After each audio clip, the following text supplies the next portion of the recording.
माँ का दिल और ममता की कहानी। रमेश अब बड़ा हो गया था। पढ़ लिख कर अब उसकी एक अच्छी सी नौकरी एक शहर में भी लग गई थी।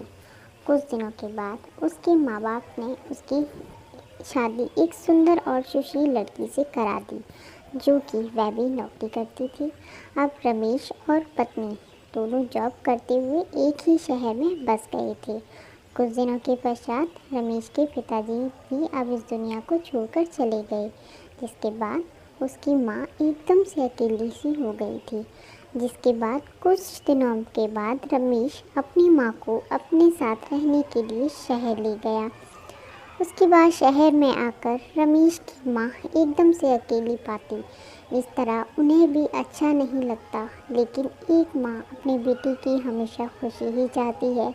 सो धीरे धीरे वह शहर में रहना भी सीख गई। लेकिन रमेश और उसकी पत्नी हमेशा अपनी माँ को समझाते रहते कि माँ ऐसा मत करो, ये मत करो। मतलब कि वे अपने आगे माँ को गांव की तरह से गवाह ही समझते थे।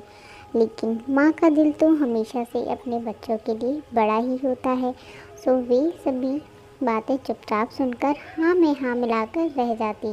एक दिन की बात है, सुबह रमेश की पत्नी को ऑफिस जल्दी जाना था। सुबह सब कुछ जल्दी से तैयार करके रमेश का खाना पैक करके ऑफिस चली गई। और फिर इसके बाद रमेश भी जल्दी जल्दी तैयार होकर ऑफिस निकल गया। फिर कुछ समय बाद रमेश की माँ ने देखा कि उसका बेटा तो खाने का लंच बॉक्स तो घर पर ही भूल गया है। तो माँ ने बिना देर करते हुए फटाफट ऑफिस पहुंच गई और पास में एक कुर्सी पर बैठ गई, क्योंकि कंपनी में बाहर के व्यक्तियों को अंदर जाने के लिए मना था। सो फिर बेटे को दिक्कत ना हो इसलिए फ़ोन ना करके मैसेज किया। लेकिन रमेश अपने काम में बिजी था, सो माँ के मैसेज पर ज़्यादा ध्यान ना दिया। लेकिन उसकी माँ बाहर कब से उसका इंतज़ार कर रही थी। इस तरह कई घंटे बीत गए और इस बीच कई मैसेज भी किया, लेकिन रमेश ने मैसेज नहीं देखा। इस तरह रमेश की माँ को चिंता होने लगी।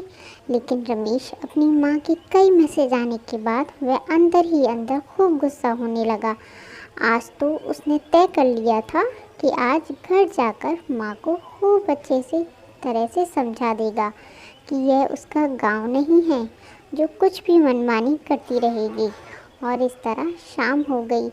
अब रमेश घर जाने के लिए कंपनी के बाहर निकला तो देखा कि उसकी माँ तो यहीं खड़ी है, जिसे देखकर उसका गुस्सा अब सातवें आसमान पर था और बिना कुछ पूछे ही अपनी माँ को डांट फटकारने लगा कि पहले तब घर में खाली बैठे बैठे मैसेज से परेशान करती रहती हो और अब तो उसके कंपनी में भी आ गई। आखिर उनका ये जो मनमानी करती रहेंगी।